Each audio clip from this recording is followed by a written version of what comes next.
마지막으로 하정우 AI 미래기획 수석입니다.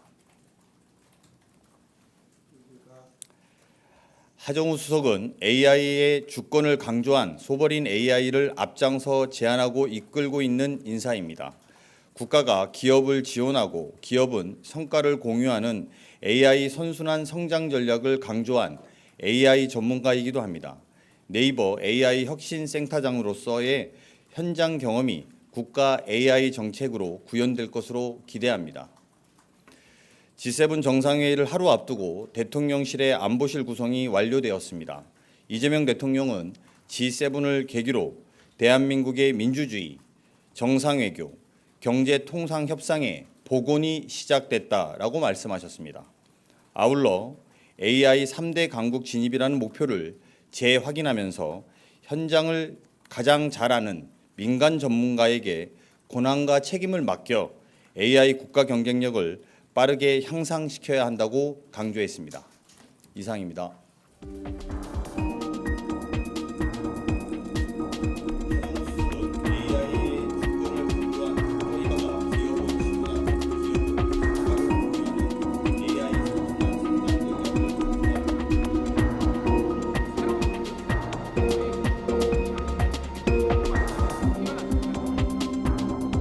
자기소개를 간략하게 해주시겠어요?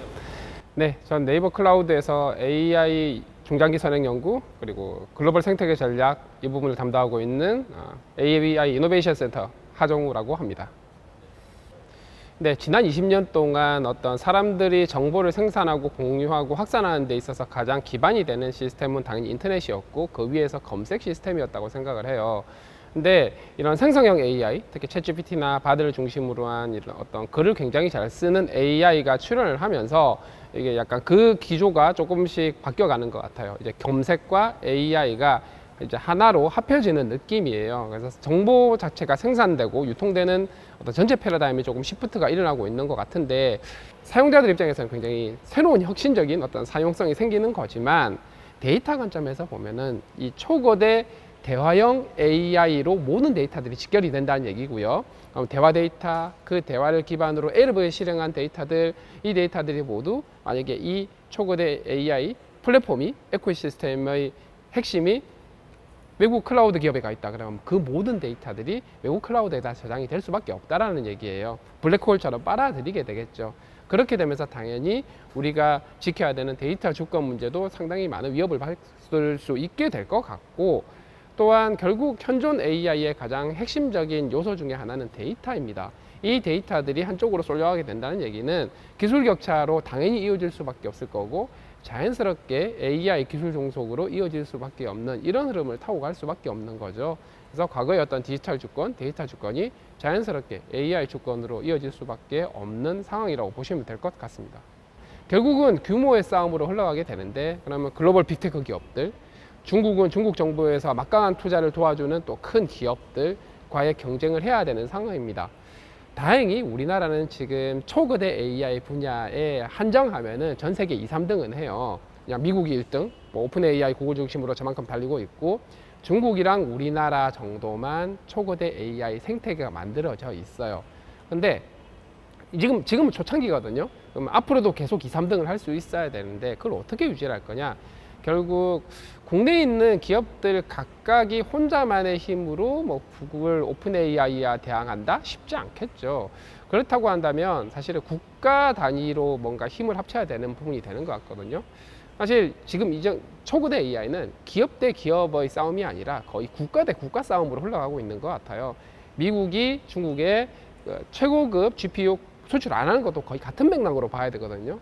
그러면 우리나라도 이 국가 아젠다급으로 보면서 기업이 사실 이거 기업 중심으로 연구 개발을 할 때 어떻게 학계와 잘 협력을 해서 더 어려운 문제들을 풀 수 있을 것인가, 그리고 워낙 초기 투자 비용이 많이 들어가니까 그러면 정부 입장에서도 이거를 뭐 세제 혜택이 됐든 뭐 공공 분야의 활용 혹은 적용을 전제로 해서 공동 투자 형태가 됐든 기업 혼자서 짊어지기 굉장히 어려운 부분들을 함께 풀어줄 수 있는 것들이 되게 중요하다고 생각을 합니다.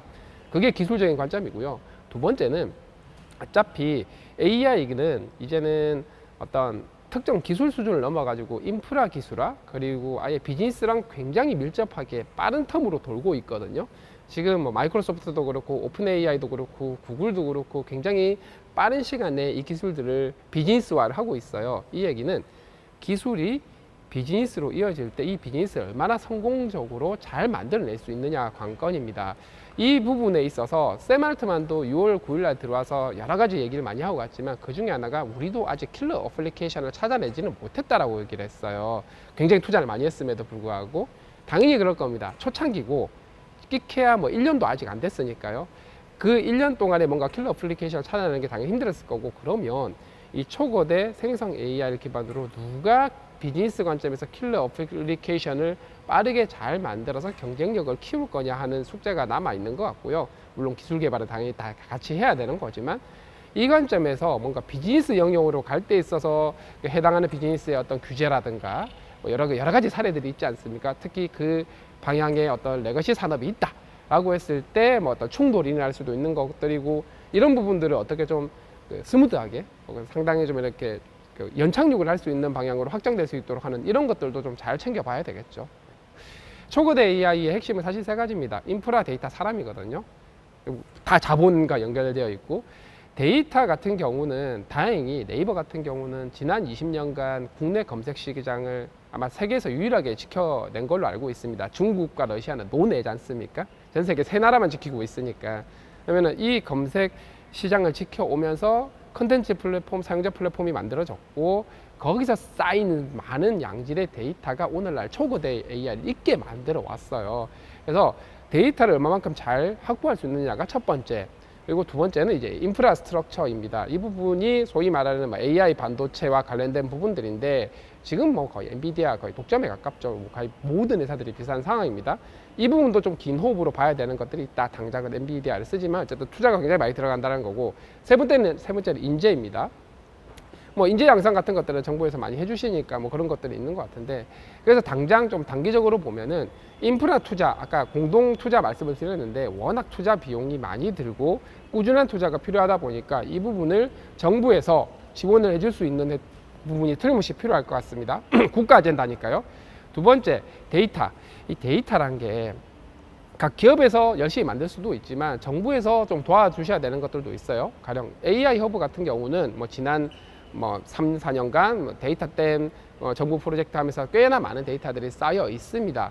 이런 데이터들에다가 이번에 정부 과기부에서 초거대 AI 전략하면서 또 관련된 데이터들을 많이 구축을 해서 공개를 하겠다고 얘기를 했어요.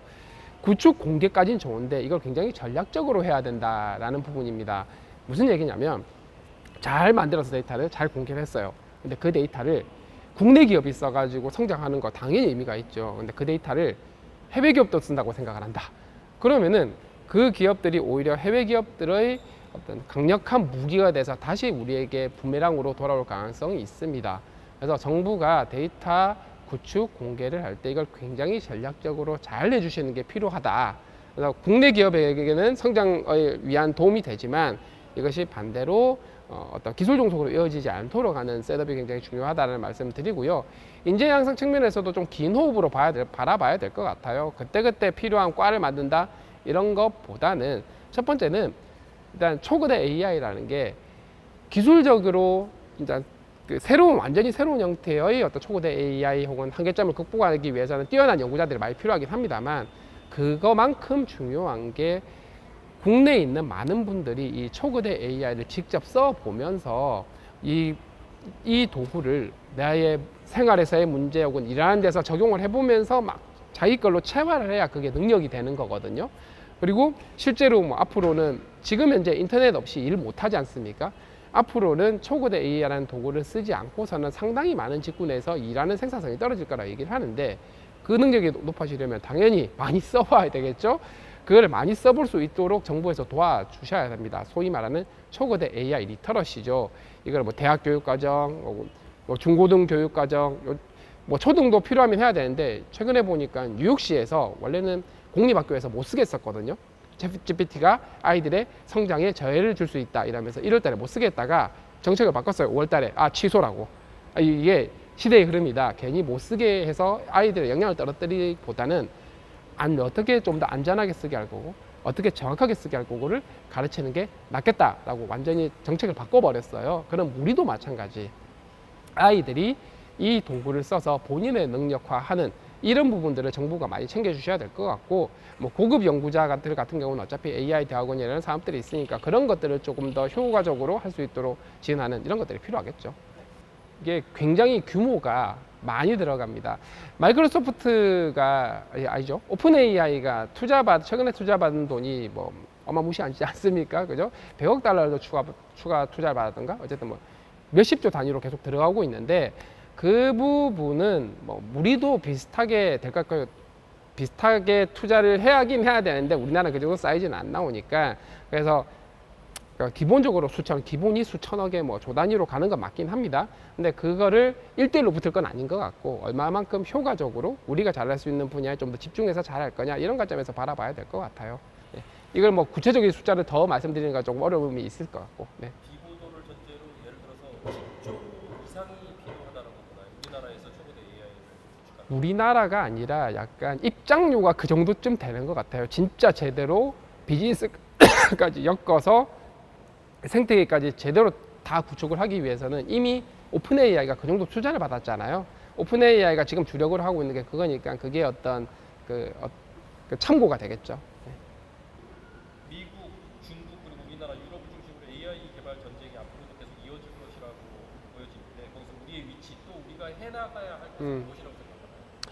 일단 말씀드린 바와 같이 현재가 극초창기이긴 하지만 2, 3등은 된다라고 말씀을 드렸어요. 굉장히 좋은 포지션이죠.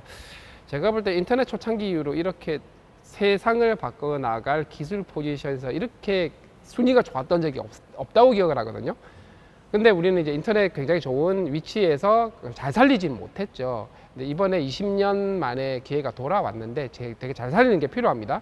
게다가 이 AI라는 기술은 뭐 혹자는 예를 들면 그런 분이죠. 헨리 키신저 같은 경우는 인쇄술급이다라고 얘기를 하고 그거보다 더 세게 말씀하시는 분은 불의 발견이랑 비슷하다고 하시는 분도 있고 최소한 인터넷 모바일 동급인 거는 거의 비슷하다고 생각을 하는 것 같아요.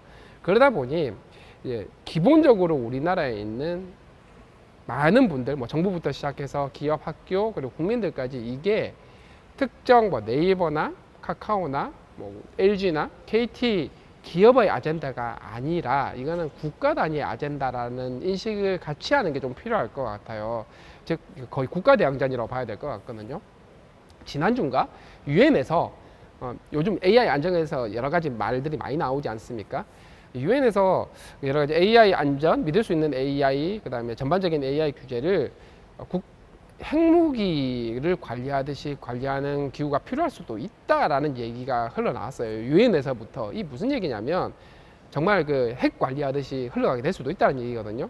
지금이야 정해진 게 없으니까 각국에서 열심히 해가지고 만들 수 있죠. 만약에 이게 어느 정도 국제사회에서 정립이 돼버리면 이제는 초급 AI 하나 만들려고 그러면 국제기구 승인받고 만들어야 될 수도 있어요.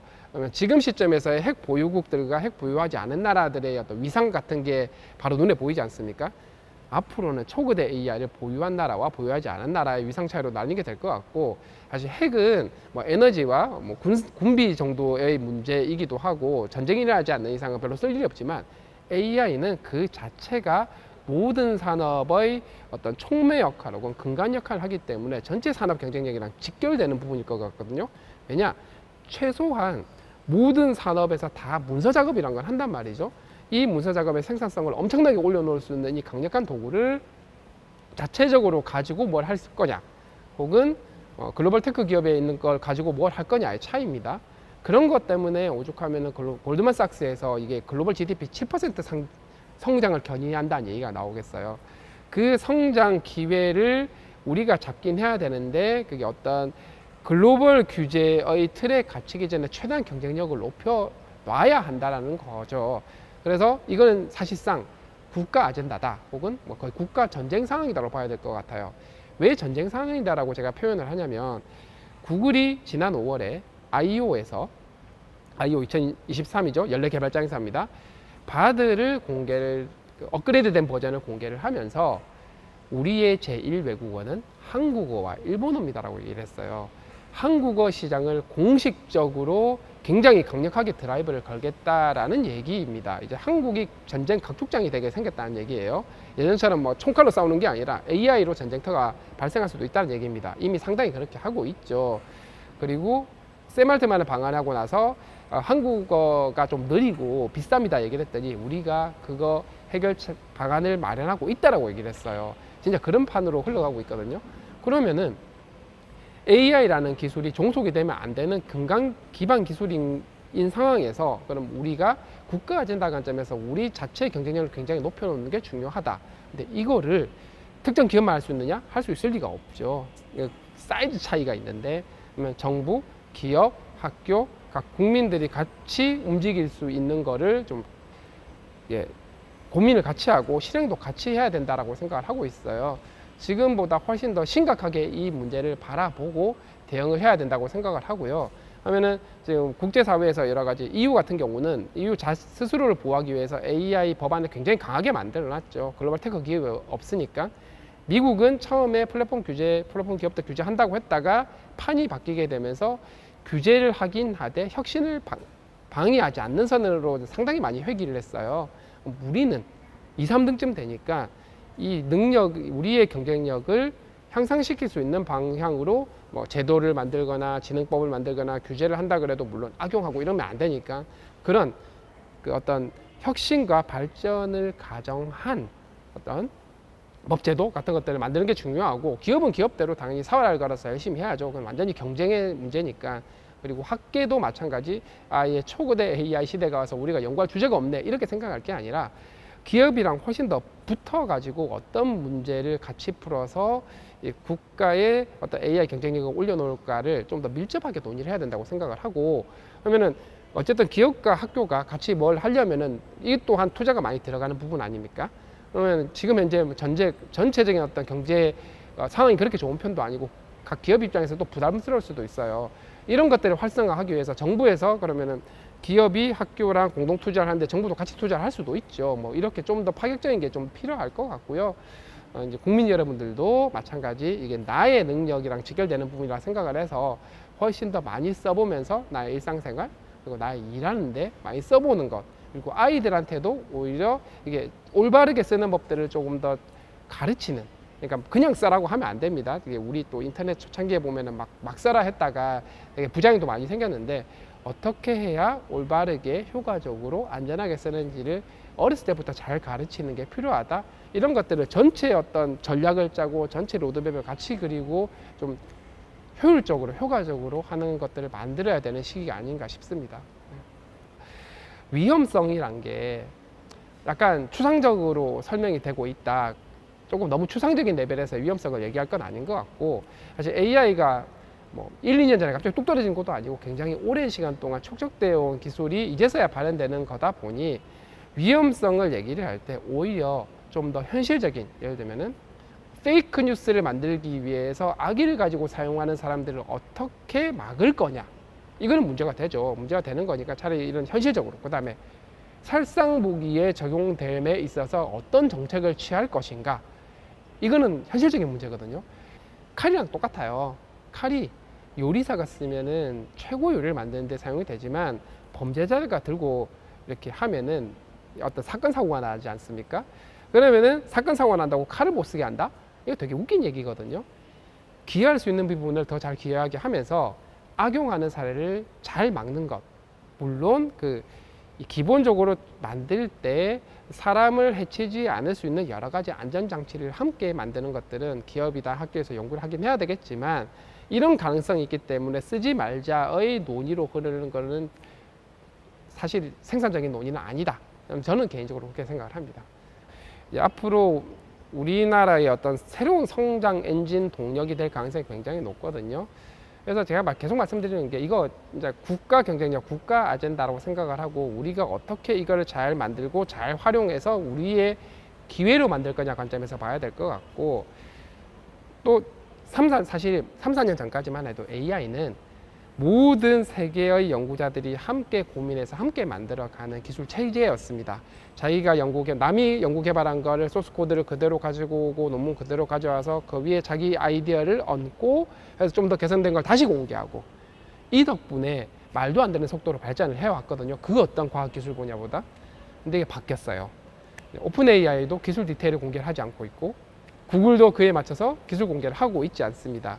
상호주의 시대가 거의 가고 있어요. 그러면은 우리만 We are the world 하고 있기에는 너무 이상적이란 말이죠. 그럼 우리도 거기에 맞추어서 우리 경쟁력을 강화할 수 있도록 정부도 기업도 학계도 같이 고민을 하고 전략적으로 움직여야 되는 시기가 온 것 같다. 그래야 우리 미래 세대에게 또 다시 한번 새로운 기회를 열 수 있을 것 같고요. 제가 볼 때 이거 길어야 1, 2년이거든요. 이 1, 2년을 되게 잘하면 우리는 이제 강력한 AI, 이 글로벌 강력한 AI 경쟁력을 가진 국가로서 지금보다 훨씬 더 앞서 나갈 수 있을 거고, 이 1, 2년 스탠스, 특히 정부, 기업에서 잘못 잡으면 그냥 다시 그냥 종속국이 될 수도 있어서 이 부분을 1, 2년 동안 정말 전략적으로 잘하는 게 중요하다. 그럼 잘한다고 해결이 될 거냐? 제발 전문가들이 다 같이 모여가지고 막 정부에서 이러면 되지 않을까? 혹은 뭐 기업에서만 이러면 되지 않을까? 이렇게 고민하지 말고 같이 모여서 좀 긴 그림을 가지고 전략적 판단을 하자. 이런 부분을 꼭 말씀드리고 싶습니다. 이제 이런 게 제일 어렵더라고요. AI 혁명은 우리의 미래다. 우리의 미래다. 네. 전쟁이다 아니고요. 네. 그냥 전쟁에서 이겨야 미래가 있는 거니까요. 네. 알겠습니다. 네. 감사합니다. 네. 감사합니다.